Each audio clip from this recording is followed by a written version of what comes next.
Hello students, আমি Nitish sir জ্ঞানজ্যোতি coaching সেন্টারের পক্ষ থেকে তোমাদের প্রত্যেককে জানাই স্বাগত।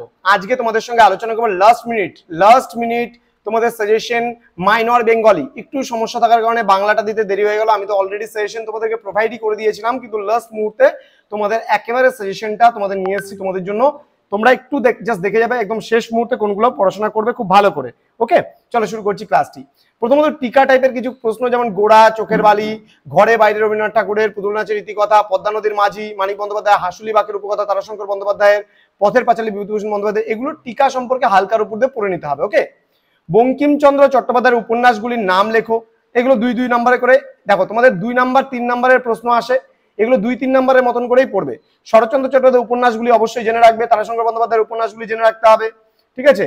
তারপর বিভূতিভূষণ বন্দ্যোপাধ্যায়ের উপন্যাসগুলি জেনে রাখতে হবে, মানিক বন্দ্যোপাধ্যায়ের উপন্যাসগুলি 2-3টে করে, প্রত্যেকটার 2-3টে করে উপন্যাস পড়ে রাখবে। ওকে, নেক্সট 6 নম্বরের জন্য এখানে কি পড়বে? বঙ্কিমচন্দ্র চট্টোপাধ্যায়ের সামাজিক উপন্যাস, বঙ্কিমচন্দ্র চট্টোপাধ্যায়ের উপন্যাস মানে ঐতিহাসিক উপন্যাস, রবীন্দ্রনাথ ঠাকুরের উপন্যাস মানে সামাজিকতার প্রসঙ্গ, এটা পড়তে হবে না তোমাদের। হ্যাঁ, এই দুটো প্রশ্নের মধ্যে একটা প্রশ্ন আসার সম্ভাবনা রয়েছে। বঙ্কিমচন্দ্র দেশাত্মবোধক উপন্যাস তোমাদের পাস কোর্সে বা প্রোগ্রাম কোর্সে না পড়লেও চলবে। ওকে, 12 নম্বরের জন্য তোমাদের কিন্তু প্রত্যেকটা প্রশ্নই মোটামুটি ইম্পর্টেন্ট রয়েছে। রবীন্দ্রনাথ ঠাকুরের অবদান বাংলা উপন্যাসে, বাংলা উপন্যাস শিল্পে শরৎচন্দ্রের অবদান আলোচনা করো, বাংলা উপন্যাসে মানিক বন্দ্যোপাধ্যায়ের অবদান আলোচনা করো, বাংলা কথা সাহিত্যে শরৎচন্দ্র চট্টোপাধ্যায়ের অবদান আলোচনা করো, বাংলা কথা সাহিত্যে তারাশঙ্কর বন্দ্যোপাধ্যায়ের অবদান আলোচনা করো। এই যে কয়েকটা প্রশ্ন আছে, এই মানে কয়েকটা প্রশ্নের মধ্যে কোনটা আসবে বলা মুশকিল। হ্যাঁ, কারণ কোনটা আসবে বলা মুশকিল, প্রত্যেকটাই কিন্তু 100% কমনের মধ্যে প্রশ্নগুলো পড়ছে। ওকে, নেক্সট আমরা চলে যাব তোমাদের গদ্য সাহিত্য থেকে কি কি রয়েছে সেটা সম্পর্কে আলোচনা করব। বাংলা গদ্য সাহিত্যের বিকাশে ফোর্ট উইলিয়াম কলেজের অবদান ভেরি ভেরি ইম্পর্টেন্ট। এটাকে ট্রিপল স্টার দিয়ে দিচ্ছি, খুব ভালো করে পড়বে। 2 নম্বরের জন্য এবং 3 নম্বরের জন্য এটাও very very important. Fort William college কত খ্রিস্টাব্দে কার উদ্যোগে প্রতিষ্ঠিত হয়? এই কলেজ প্রতিষ্ঠার উদ্দেশ্য কি ছিল? নেক্সট, ফোর্ট উইলিয়াম কলেজ কবে কোন উদ্দেশ্যে প্রতিষ্ঠিত হয়েছিল? এই কলেজের সঙ্গে যুক্ত 2জন বাংলা গদ্য রচয়িতার নাম লেখো। ওকে, নেক্সট হচ্ছে ফোর্ট উইলিয়াম কলেজ কবে প্রতিষ্ঠিত হয়েছিল? এই কলেজের প্রথম অধ্যক্ষ কে ছিলেন? এই কলেজের 3জন পণ্ডিতের নাম উল্লেখ করো। নেক্সট 5 নম্বর প্রশ্ন, বাংলা গদ্য বিকাশে মৃত্যুঞ্জয় বিদ্যালঙ্কারের প্রতিভা আলোচনা করো। এটা 6 নম্বরের জন্য পড়তে হবে। নেক্সট তোমাদের রয়েছে বাংলা গদ্যের বিকাশে রাজা রামমোহন রায় পড়বে। প্রমোদ চৌধুরীটা তোমাদের না পড়লেও চলবে, আশা করছি প্রমোদ চৌধুরীটা তোমরা ছাড়তে পারো, ছাড়লে লাস্ট মুহূর্তে একেবারে। বিদ্যাসাগরকে বাংলা গদ্যের জনক বলা হয় কেন? ইম্পর্টেন্ট কোশ্চেন একটা, এই প্রশ্নটা 3 নম্বরের জন্য অবশ্যই পড়বে। ঈশ্বরচন্দ্র বিদ্যাসাগর তার বেতাল পঞ্চবিংশতি, সীতার বনবাস, ভ্রান্তবিলাস গ্রন্থগুলি কেন মানে কোন কোন গ্রন্থ অনুসরণে লেখেন? 3 নম্বরের জন্য আসতে পারে প্রশ্নটা। বিদ্যাসাগরের অনুবাদমূলক রচনা 6 এর জন্য আসতে পারে প্রশ্নটা। দেখো বাংলা সিলেবাস কিন্তু অথই জলের সমান, খুব ভালো করে পড়বে। রামমোহন সম্পাদিত পত্রিকার নাম কি? রামমোহন ব্যাকরণ বিষয়ে কোন কোন গ্রন্থ রচনা করেন তা আলোচনা করো। এটা 3 নম্বরের জন্য পড়তে হবে। রামমোহনের বিতর্কমূলক 4টি গ্রন্থের নাম লিখো। এটা 2 অথবা 3 এর জন্য পড়বে। ওকে, নেক্সট হচ্ছে কাব্য থেকে তোমরা কি কি পড়বে? কাব্য থেকে তোমাদের পড়তে হবে কবি বিহারীলাল চক্রবর্তীকে কেন ভোরের পাখি বলা হয়?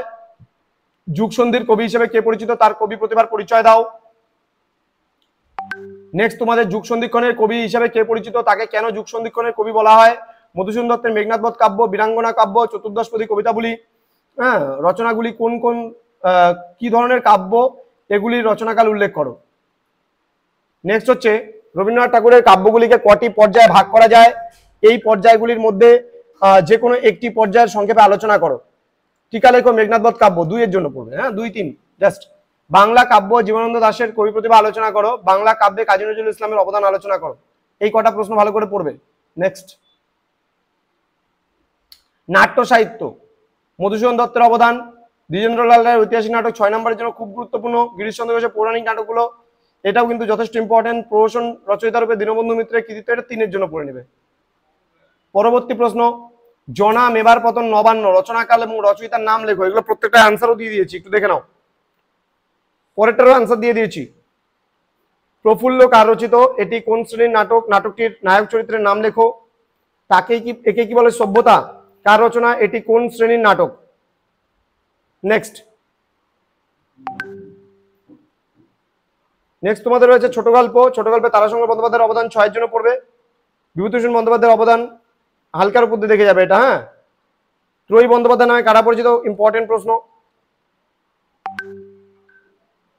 টেনিদা চরিত্রের স্রষ্টাকে তার জার্নাল বিষয়ক রচনাটির নাম লেখো। এটি কোন পত্রিকায় প্রকাশিত হয়েছিল? রবীন্দ্রনাথ ঠাকুরের ছোট গল্পগুলির নাম উল্লেখ করো। কয়েকটা, জাস্ট 3 থেকে 4টা নাম পড়ে রাখবে। পরশুরাম নামে কে পরিচিত? বাংলা ছোট গল্পে তার কৃতিত্ব। 2-3 এর মতন করে পড়বে এটা, ঠিক আছে, অথবা 6-এও আসতে পারে এই প্রশ্নটা। বাংলা ছোট হলে মানিক বন্দ্যোপাধ্যায়ের অবদান পড়বে, বাংলা ছোট হলে রবীন্দ্রনাথ ঠাকুরের অবদান পড়তে হবে। নারায়ণ গঙ্গোপাধ্যায়ের প্রকৃত নাম কি, তার প্রথম গল্পের নাম কি, তার রচিত কয়েকটি গল্পগ্রন্থের নাম উল্লেখ করো। ছোট গল্পকার বলাইচাঁদ মুখোপাধ্যায় বা বনফুল এর অবদান, এটা না পড়লেও চলবে বড়ের জন্য।